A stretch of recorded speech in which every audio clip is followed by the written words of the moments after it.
오늘 여러분들에게 드리고 싶은 말씀의 주제는 하나님과의 친밀함입니다. 친밀함. 물론 하나님이라는 그 개념에는 우리 예수님 성자 하나님도 포함되어 있고 또 성령 하나님도 포함되어 있는 그런 개념으로 여러분들이 좀 이렇게 집약적이고 통합적으로 이해를 해 주실 것을 미리 말씀을 드립니다. 하나님과의 친밀함. 제가 대학에 들어가서 신학을 하고 목회를 하는 가정 가운데 친밀함이라는 말을 제가 들어본 적이 없어요. 그런 책도 못 봤고 뭐 강단에서 가르치는 교수들한테 하나님과의 친밀함에 대해서 들은 역사가 없어요.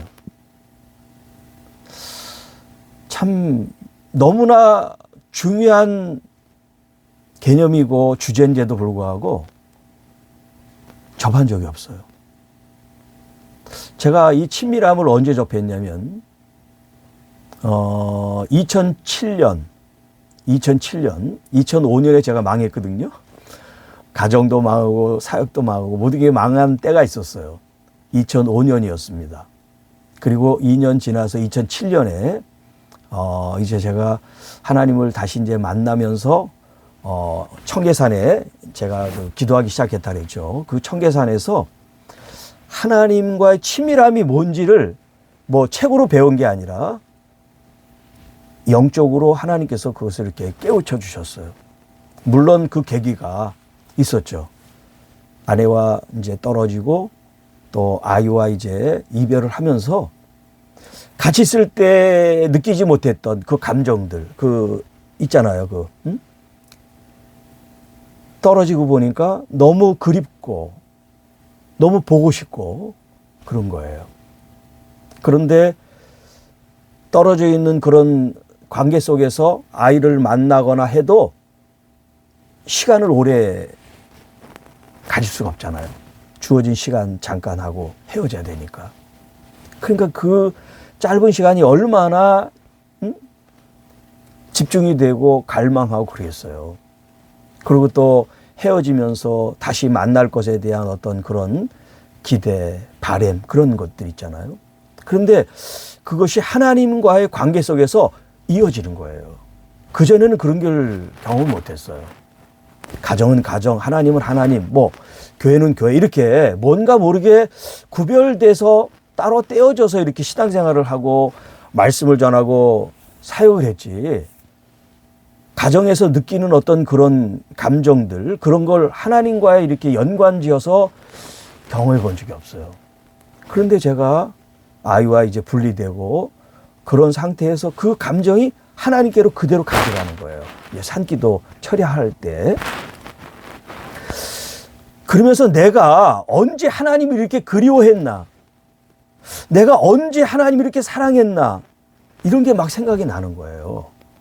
응? 목사고 신앙생활을 그렇게 오래 하고 말씀을 그렇게 붙들고 살았는데도 불구하고 하나님에 대한 이해는 하고 아는 건 있지만 그게 사랑으로 연결이 되지를 않았던 거예요. 그게 미스테리죠.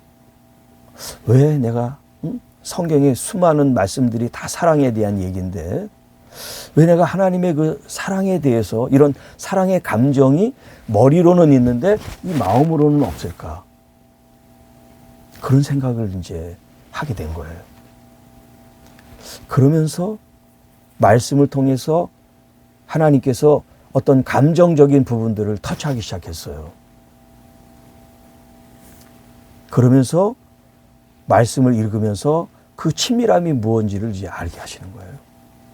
그전에는 똑같은 성경을 봐도 이게 그런 내용인지를 몰랐었는데 이제 말씀을 읽으면 하나님이 어떻게 나에게 다가오시고 나에게 무엇을 원하시는지가 그 본문을 통해서 느껴지는 거예요. 자, 제가 이제 이런 얘기를 지금 다 할 수는 없으니까 일단 성경에서 뭘 말하는지만 여러분들에게 오늘 좀 소개를 해드릴게요. 성경에서는 하나님의 친밀함이 어떻게 소개되어 있는지.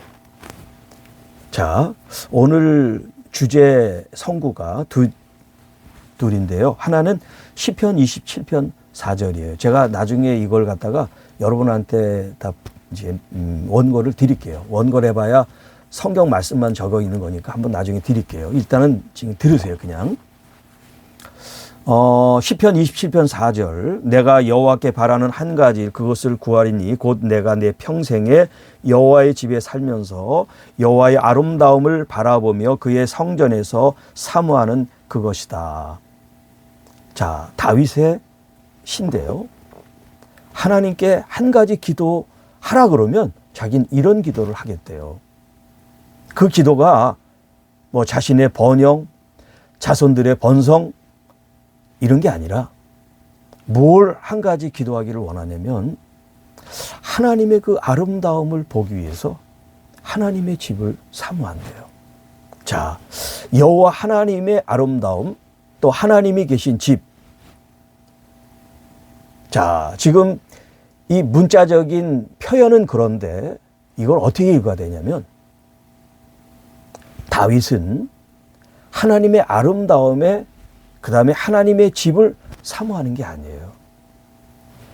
하나님 그분의 그 아름다움, 그분이 계신 그 집을 바라본 거예요. 그리고 두 번째 시편 105편 4절 말씀인데 여호와와 그의 능력을 구할지어다, 그의 얼굴을 구할지어다 하는 말씀이 있어요. 하나님의 얼굴을 구한다는 말이에요. 자, 여러분 얼굴이 이제 파님이라고 하는 말이에요. 파님, 히브리 말로. 이 파님이라는 뭐냐면 하나님의 임재 앞에서, 현존 앞에서 이제 이렇게 번역이 될 수가 있어요. 하나님의 임재. 그 말은 뭐냐면 하나님 그분의 존재를 의미하는 거예요. 얼굴이라는 것은 하나님의 그 존재, 그분 그 자신을 말하는 거예요. 하나님의 존재. 하나님의 존재. 하나님 그 자신을 찾으라는 거예요. 그 하나님의 그 존재성이 뭐냐면 바로 하나님의 사랑이에요. 하나님에게서 가장 중요한 핵심 요소가 있다 그러면 그게 뭐냐면 바로 사랑이에요. 물론 정의도 있고 뭐 긍휼도 있고 뭐 자비도 있고 뭐 여러 가지 많은 개념들이 있지만 가장 근본적이고 가장 핵심적인 것은 뭐냐면 사랑이에요. 사랑에서부터 다 파생이 된 거예요. 이제 그런 것들은 나중에 또 시간이 되면 제가 나중에 말씀을 가지고 또 풀어드릴게요. 일단은 오늘 이 본문 지금 이 다윗의 첫 번째 이 27편 4절에 있는 말씀을 통해서 그 하나님 그 자신의 사랑 앞에 오직 자신의 기도의 제목을 하나로 선택했다는 거. 그리고 하나님의 그 존재, 그 사랑이신 그 하나님의 존재를 가장 먼저 항상 구하라는 그런 말씀. 자, 이제 제가 성경에 몇 가지 이제 몇 사람들을 통해서 같이 한번 살펴보려고 하는 건 첫 번째 아브라함이에요. 여러분이 너무나 잘 아는 아브라함. 아브라함 때부터 히브리 사람이라는 이야기를 들었어요. 왜냐하면 이 아브라함이 강을 건넌 사람이기 때문에 그래요. 강을 건넜다는 이 표현이 바로 히브리라는 그런 개념이에요. 그러니까 그 전에는 그런 말을 쓰지 않았어요. 근데 아브라함이 강을 건너서 이 가나안 땅으로 팔레스틴으로 넘어왔기 때문에 저 사람들은 히브리 사람들이야. 원주민들이 그렇게 불렀어요. 그런데 그가 믿음의 조상이 됐어요. 믿음의 조상. 자, 이 믿음의 조상인 아브라함에 대한 얘기를 다 하려고 그러는 게 아니라 친밀함에 대해서만 이렇게 좀 몇 가지 찝어서 얘기를 하겠습니다. 창세기 18장 17절 여호와께서 이르시되 내가 하려는 것을 아브라함에게 숨기겠느냐. 자, 이 말씀은 뭐냐면 요 18장 그 다음 19장이 이제 소돔과 고모라 하나님의 심판이 나오죠. 그런 배경을 보면 하나님께서 소돔에 대한 이 심판을 하시기 위해서 천사를 보내는데 여호와께서 직접 마치 오신 것처럼 표현을 하고 있어요. 여호와께서 아브라함에게 나타나셨다 이렇게 표현하고 있으니까. 그런데 이 세 사람으로 나타나는데 아브라함이 처음 보는 사람인데 굉장히 극진하게 이렇게 대접을 합니다. 환대를 합니다. 그 가운데 이 사람들이 이 아브라함에게 내년 이맘때 아들이 있을 거라는 약속을 해요. 그랬더니 옆에 있는 그 사라가 웃었어요. 그랬더니 왜 웃냐 그랬더니 아니래, 자기 웃지 않았대. 네가 웃었다. 응? 그런 말씀이 있죠. 분명한 것은 내년 이맘때 1년 뒤에 하나님께서 주신 자녀가 있다는 거예요. 그랬더니 아브라함과 사라가 속으로 했겠죠. 우리는 나이가 다 이제 늙어서 자녀를 낳을 수가 없어. 그리고 사라는 이제 생리도 끊어진 그런 상태인데 무슨 자녀가 있어. 이렇게 표현됐어요. 그런데 하나님은 약속을 통해서 이제 자녀를 주셨죠. 그 가운데 하신 말씀이 이 17절이에요. 내가 하려는 것을 아브라함에게 숨기겠느냐. 여러분, 모든 것을 오픈하고 공개하면서 살진 않아요. 어떤 사람들에게는 어느 정도를 공개해서 살고, 또 어떤 사람에게는 전혀 자신의 사생활을 보이고 싶지 않죠. 그런데 반면에 어떤 누군가에게는 그냥 다 자신을 허물도 좋아, 그냥 다 얘기를 해도 상관없는 그런 관계가 있어요. 여기 하나님께서 하려고 하시는 것을 숨기지 않는다는 거 뭐냐면 그야말로 베프죠. 우리말로 하면 베스트 프렌드, 가장 가깝고 친밀한 관계를 표현해 주고 있는 거예요. 누구에게? 아브라함에게. 하나님께서. 자, 여러분, 그전에는 이런 게 부럽지 않았어요. 그런가 보다. 아브라함이니까 그랬거든요. 그런데 이 친밀함을 경험하고부터 이런 부분들이 부러워요. 무슨 사역을 잘하고 뭐 이름이 높아지고 뭐 사람들이 칭송하는 그런 게 부러운 게 아니라 어떻게 하면 더 하나님과 좀 가까워질 수 있을까? 어떻게 하면 하나님과 그 정말 속마음을 나눌 수 있을 정도로 하나님께 더 가까이 갈 수 있을까? 그런 마음을 갖게 된 거예요. 자, 아브라함의 얘기는 이 정도로 하고 모세의 이야기를 좀 하겠습니다. 모세. 자, 모세 이야기는 좀 성경이 긴데 좀 제가 요약해서만 말씀을 좀 드릴게요. 자, 출애굽을 하죠. 출애굽을 하고 3개월이 돼서 시내산에 도착했다고 했어요. 그런데 하나님이 이제 모세를 그 산 정상 시내산으로 부르시는데 그 단계가 있어요. 이스라엘 백성들은 이 시내산을 올라가지는 못해요. 산 아래 있어라 라고 얘기합니다. 그게 이제 출애굽기 19장에 쭉 나와요. 나중에 한번 여러분들이 보시면 좋을 것 같아요. 여호와 하나님께서 산으로 모세를 이제 부르시는데 이스라엘 백성들은 그 산에 이제 아래 있으라고 얘기를 하세요. 그러면서 아론과 제사장 그 아들들 그리고 70명의 장로들을 하나님께서 산으로 올리세요.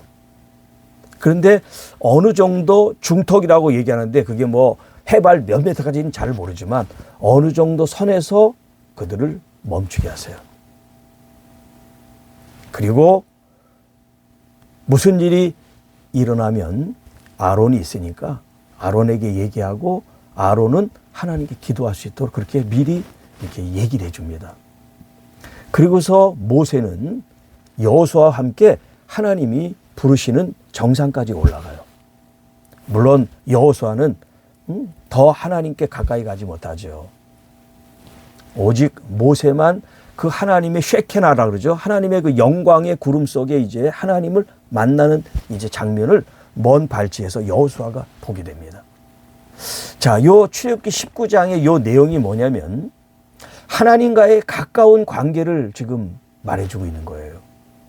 여러분 그 성소도 성전에 뜰이 있고 성소가 있고 지성소가 있죠.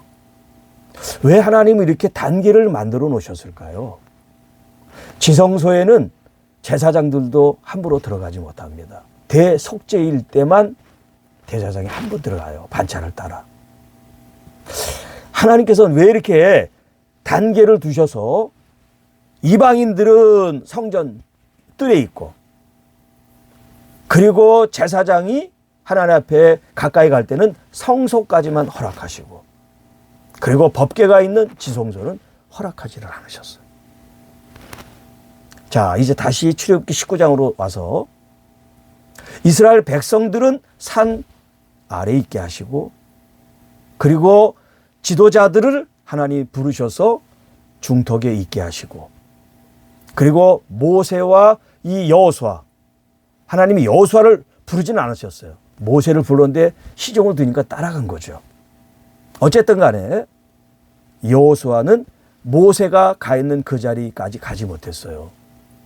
자, 이렇게 하나님께서 하나의 경계, 지경을 만드셔요. 지경, 경계를 만들어요.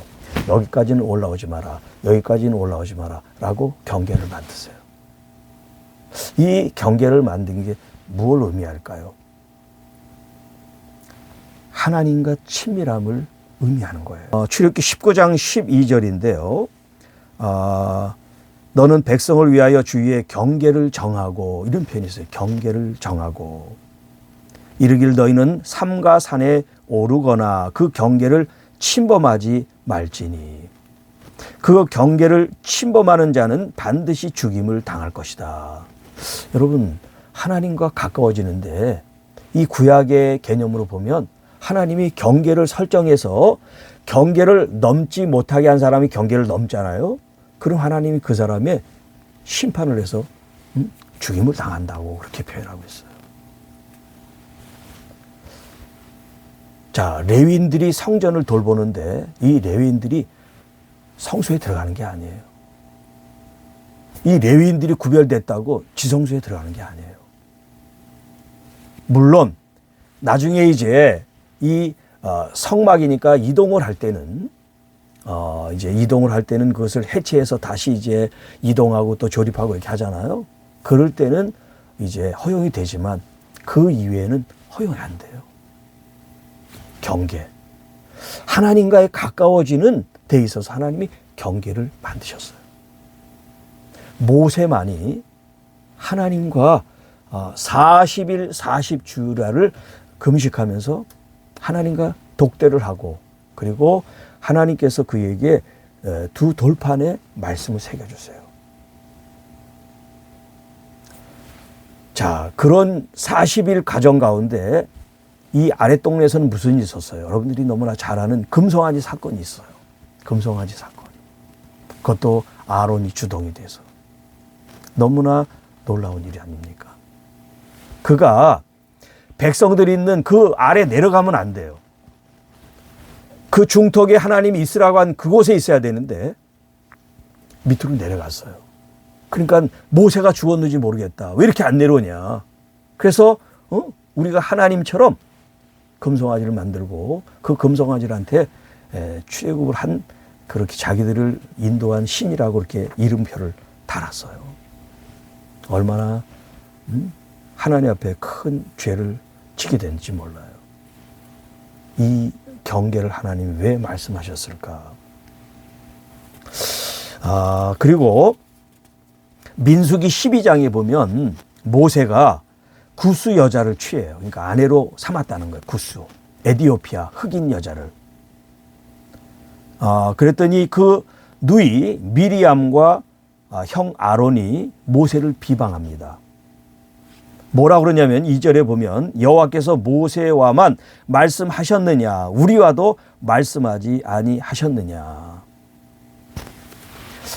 나중에 고라가 이렇게 또 반역을 하죠. 고라도 그래요.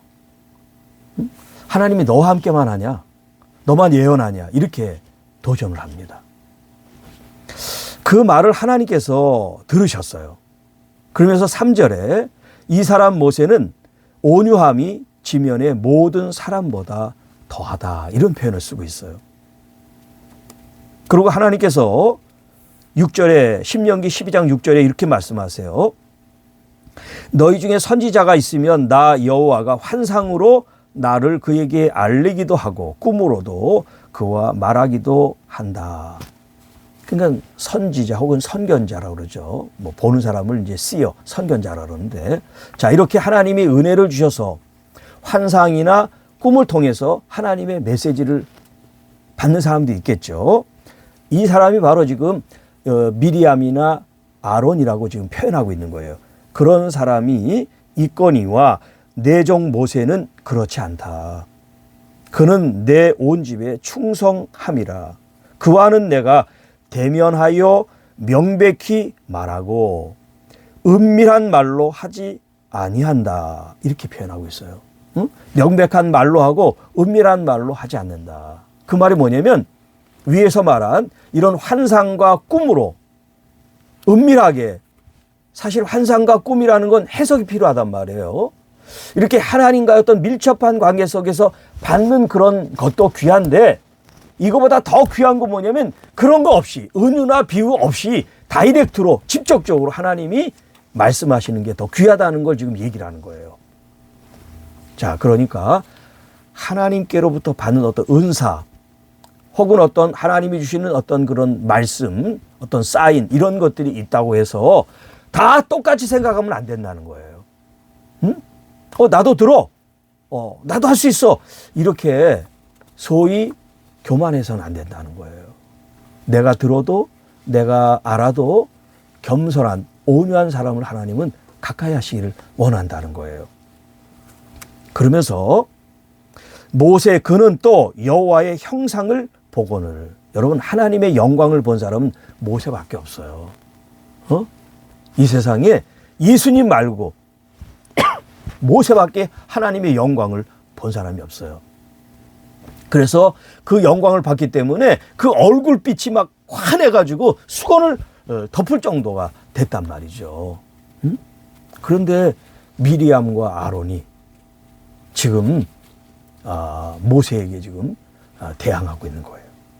그랬더니 하나님께서 너희가 어찌하여 내 종 모세 비방하기를 두려워하지 않느냐. 지금 구수 여인을 얻었다고 비방을 했는데 사실은 그건 구실거리고요. 그들이 하고 싶은 말은 뭐냐면 모세 너만 하나님을 만난 게 아니야. 우리도 만났어. 너만 하나님 음성 듣는 거 아니야. 우리도 들을 수 있어. 무슨 말씀인지 알겠죠? 질투해요. 시기한 거고. 네. 우리 영적인 어떤 이런 은사나 어떤 그 친밀함에 있어서 우리가 경계해야 될 게 뭐냐면 사모하고 갈망하는 건 괜찮아요. 그런데 시기하고 질투하는 건 아주 금해야 돼요. 왜냐하면 그걸 통해서 우리가 주님 앞에 더 가까이 갈 수가 없고 더 주님과 멀어지게 돼요. 네. 그리고 마지막으로 출애굽기 33장 11절에 사람이 자기의 친구와 이야기함같이 여호와께서는 모세와 대면하여 말씀하셨다라는 말씀이 있어요. 마치 친구와 대화하듯이 모세와 하나님께서 대화를 하셨다는 거예요. 여러분, 그런 친밀함이 이제 여러분에게도 있게 되기를 축복합니다. 그리고 이제 세 번째가 다윗인데, 자, 이 시편 18편 1절 말씀입니다. 나의 힘이신 여호와여 내가 주를 사랑하나이다. 이렇게 다윗이 고백합니다. 자, 내가 주를 사랑하나이다. 다윗이 이렇게 고백하고 아까 우리가 읽었던 시편 27편 4절에도 하나님의 그 아름다움에 도취되고 하나님의 그 사랑과 그 은혜, 그 영광에 취해서 주님의 집에 평생 있기를 원합니다. 라는 기도를 모세가 드리죠. 자, 이건 모세가 하나님에 대한 사랑을 고백하는 건데 그러면 하나님은 모세를 어떻게 하셨는지에 대한 부분을 한번 보겠습니다. 시편 89편 20절부터 24절에 있는데 제가 이제 간단하게 뛰어넘어서 하자고 하면 24절에 있는 말씀이에요. 자, 하나님께서 말씀하시는 거예요. 나의 성실함과 인자함이 그와 함께 하리니. 시편 89편 24절 나의 성실함, 하나님의 성실함 이렇게 표현하는데 여기 성실함이라는 이 히브리 말이 에무나라고 하는 말이에요. 에무나. 하박국에 있는 의인은 믿음으로 산다라고 거기서 믿음이라고 얘기할 때 그게 이제 에무나라는 표현을 쓰고 있어요. 에무나. 이 에무나라고 하는 말이 여러분이 너무나 잘 아는 아멘 있죠. 아멘. 그리고 동사는 아만이에요. 아만, 아멘, 에무나 혹은 에무트 이렇게 이제 이렇게 말을 하는데 이 에무나라고 하는 말은 신실하다, 진실하다, 성실하다 이런 말씀이에요. 변함없는, 거짓 없는.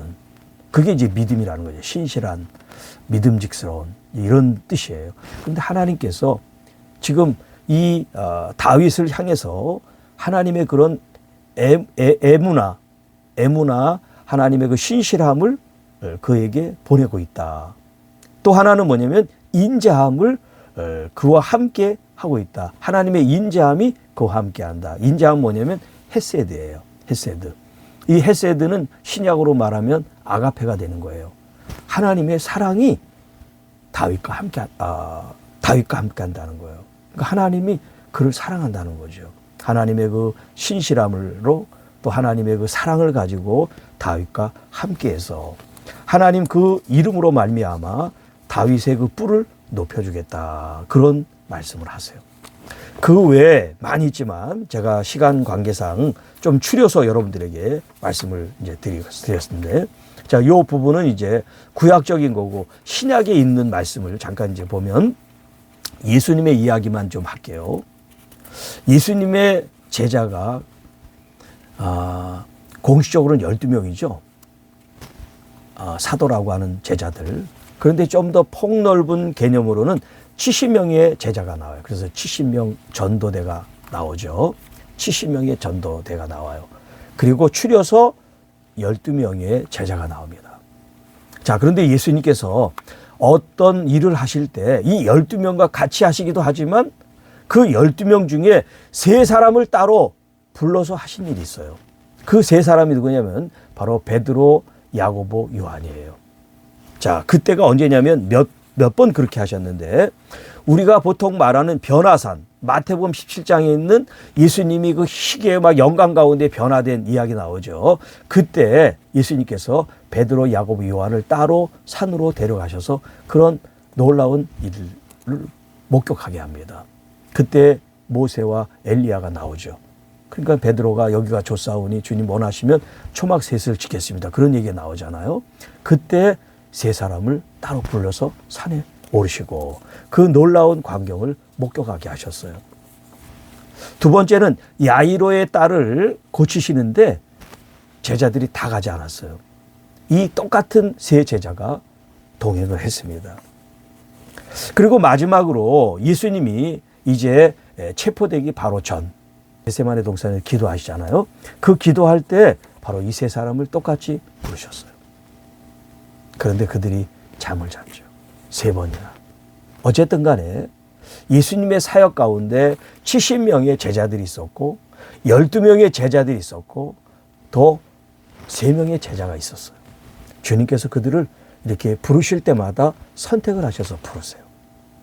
자, 이 3 제자 가운데 한 제자만을 이제 우리가 좀 더 포커싱 할 필요가 있어요. 누구냐? 자, 요한복음 13장 우리가 최후의 만찬장이죠. 그 마지막 이제 만찬 시간에 제자 중에 누군가 나를 팔 사람이 있다. 주님께서 언급하시죠. 그랬더니 베드로가 누군지 좀 알아보고 싶은 마음에 주님 곁에 있던 제자한테 눈짓을 해서 좀 주님한테 좀 여쭤봐. 이런 말씀이 나와요. 그걸 한번 제가 여러분에게 소개해 드릴게요. 요한복음 13장 23절.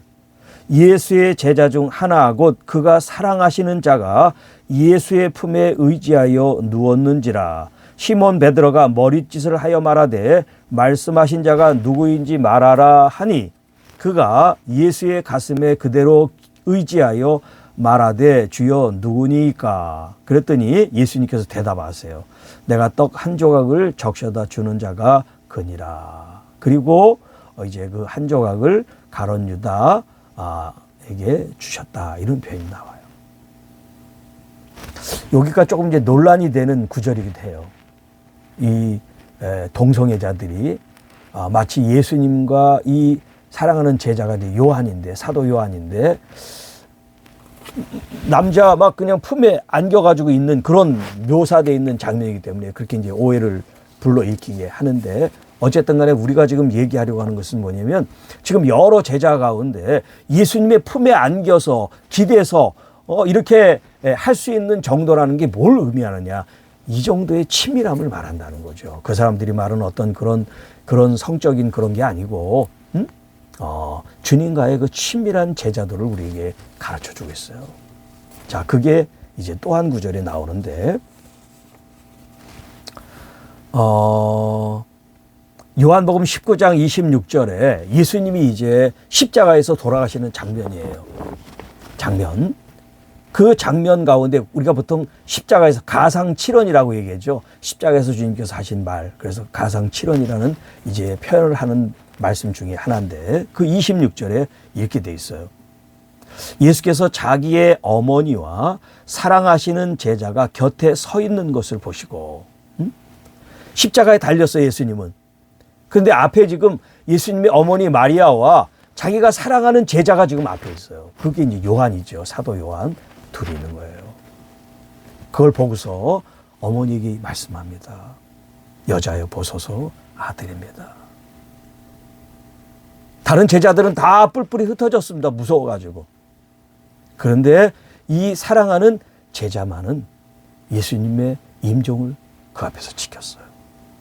그리고 예수님 대신 예수님의 어머니를 모시는 아들이 됐어요. 여러분 70명, 12명, 3명 이들보다 누가 더 예수님과 가까운가요? 사도 요한이죠. 또 사도 요한은 우리가 잘 알다시피 요한복음, 또 요한서신, 요한계시록까지 남긴 위대한 사도잖아요. 여러분 요한계시록에는 뭐가 담겨 있습니까? 마지막 이 세상에 대한 하나님의 말씀이 담겨 있잖아요. 아브라함에게 그랬죠. 하나님이 하실 일을 그에게 숨기겠느냐. 이 사도 요한, 이 요한에게 하나님은 마지막, 물론 요한이 그걸 보진 못했지만 아직도 우리가 종말이 안 왔으니까 진행되고 있습니다만 그 새하늘과 새 땅에 그 하나님의 그 비전과 그 세상을 본 사람이 사도 요한이에요. 자, 그런 관점에서 우리가 이 친밀함이라는 것이 얼마나 중요한 개념이고 주제인가. 특별히 영성을 추구하고 성령의 어떤 그런 기르부가 성령의 어떤 그런 은사를 추구하는 사람들에게 있어서 가장 이 시작점이 뭐라고 하냐면 저는 친밀함이라고 얘기해요. 친밀함이 풀어지면 은사나 기름 부음이나 능력은 그건 그냥 따라오게 돼 있어요. 근데 친밀함도 없이 은사를 구하고 능력을 구하는 그런 사람도 물론이지만 주님은 주시기도 하지만 오래 못 가요. 그리고 힘들어요. 그러나 이게 친밀함이 먼저 시작돼서 이제 은사나 능력으로 가면 아주 자연스럽고 계속해서 하나님의 기름 부음이 임해요. 자, 그러면 조금 본질적인 질문을 다시 한번 좀 해보면 친밀함을 왜 우리가 추구하나? 친밀한 그 결과가 그럼 뭐냐? 이런 부분을 잠깐 한번 짚고 넘어가려고 합니다. 지금처럼 우리가 봤지만 이 친밀함은 우리가 지금 우리가 인위적으로 만든 게 아니에요. 이미 성경의 믿음의 사람들을 통해서 이런 친밀함을 우리에게 나타내고 보여주고 있고 또 이제 지금 제가 말하려고 하는 이 말씀을 통해서 하나님이 지금 우리에게 요청하고 있어요. 친밀함에 대해서. 우리가 친밀함이라는 단어를 안 써서 그렇지. 자, 이제 제가 마지막으로 여러분에게 하고 싶은 말씀이 뭐냐면 요한복음 17장 우리가 잘 아는 예수님의 대제사장 기도라고 하는 말씀이에요. 요한복음 17장. 자, 요한복음 17장 중에서 3절입니다. 다 중요한 말씀이지만 3절. 자, 영생은 영생은 곧 유일하신 참 하나님과 그가 보내신 자 예수 그리스도를 아는 것이다. 이렇게 말씀합니다. 아는 것. 자, 여기 이제 아는 것이 기노스코라는 헬라어를 쓰는데 이 히브리 사람들은 헬라 사람들이 아니잖아요. 이 성경을 헬라어로 만들었을 뿐이지 이 말을 쓰는 사람은 누구냐면 히브리 사람들, 유대인들이란 말이에요. 그 유대인들은 자기들 말이 있잖아, 히브리어로. 그 히브리어 말로 이 안다라고 하는 말을 쓴다면 이게 야다가 됩니다. 야다. 이스라엘 사람들의 언어로 바꾸면 야다예요. 그러니까 영생, 영원한 생명이라는 게 뭐냐. 예수님이 지금 우리에게 가르쳐 주는데 유일하신 참 하나님과 그의 보내신 예수 그리스도를 야다. 그게 바로 영생이라는 거예요. 그러면 야다라는 이 개념이 히브리 사람들에게 성경적으로는 어떤 의미가 있는지를 좀 우리가 풀어본다면 성경 어디에 최초로 등장하냐면 창세기 4장 1절에 이 야다란 말이 처음으로 등장합니다. 창세기 4장 1절. 아담이 그의 아내 하와와 동침하매 하와가 임신하여 가인을 낳고 이런 말씀이 있어요. 여기 아담과 하와가 동침했다라는 이 동침하다는 단어가 야다예요. 야다를 동침하다라고 번역을 했어요. 좀 우리 개념하고 좀 다르죠. 부부관계를 맺는 거하고 여기 안다고 하는 이 개념이 좀 다른데 히브리 사람들은 이걸 같이 써요. 그럼 무슨 말이냐면 안다고 하는 것은 지식으로 아는 게 아니라는 거예요. 경험을 통해서 안다는 거죠. 경험을 통해서. 자, 경험이라는 말 잘 기억해 주세요. 경험. 자, 그러면 이 동침이라는 게 뭐를 전제해요? 사랑을 전제하잖아요. 물론 세상 사람들은 사랑 없이도 욕구를 만족하기 위해서 이제 그런 행위를 하지만 성서적인 관점으로 보면 사랑을 표현한 거란 말이에요. 사랑을. 이 야다라는 게. 그래서 둘이 한 몸을 이룬다라고 하는 이 표현이 바로 하나됨, 사랑을 말하는 거거든요. 히브리 말로 이제 에하드라 그러는데 하나됨. 자, 영생. 여러분들은 영생에 대한 개념을 어떻게 정의하고 이해를 하시는지 모르지만 지금 이 내용으로 지금 제가 말씀하는 이 야다의 관점으로 이 영생이라는 개념을 풀면 이렇게 되는 거예요. 영생하면 보통은 죽어서 가는 영원한 생명을 우리가 보통 얘기를 했어요. 그런데 지금 여기서 말하는 건 그런 얘기가 아니에요. 죽어서 가는 영원한 생명, 그 영생을 말하는 게 아니에요.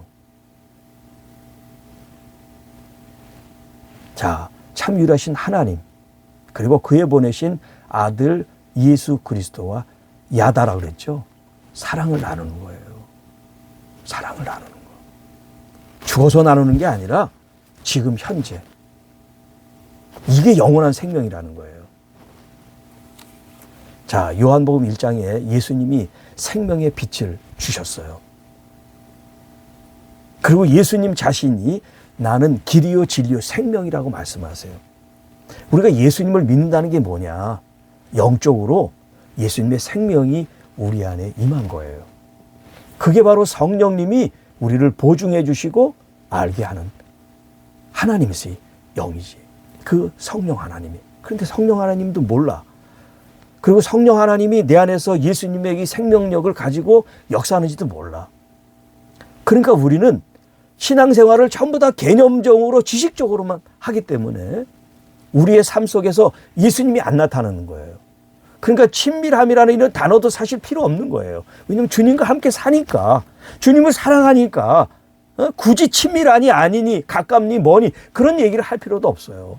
여러분, 부부가 정말 사랑하면 무슨 친밀합니다 어쩝니다 그런 얘기할 필요 없잖아요. 그 삶 자체가 사랑인데, 남편에 대한 애정, 아내에 대한 애정, 그게 부부의 삶인 것처럼 우리 주님이 신랑이시고 우리가 신부가 됐을 때 이 친밀함이라는 개념이 뭐냐면 바로 부부관계를 맺는 거예요. 그렇다고 무슨 육체적인 그런 걸 얘기를 하는 게 아니라 그런 영적인 그런 사랑을 바탕으로 한 친밀함을 얘기를 하는 거예요.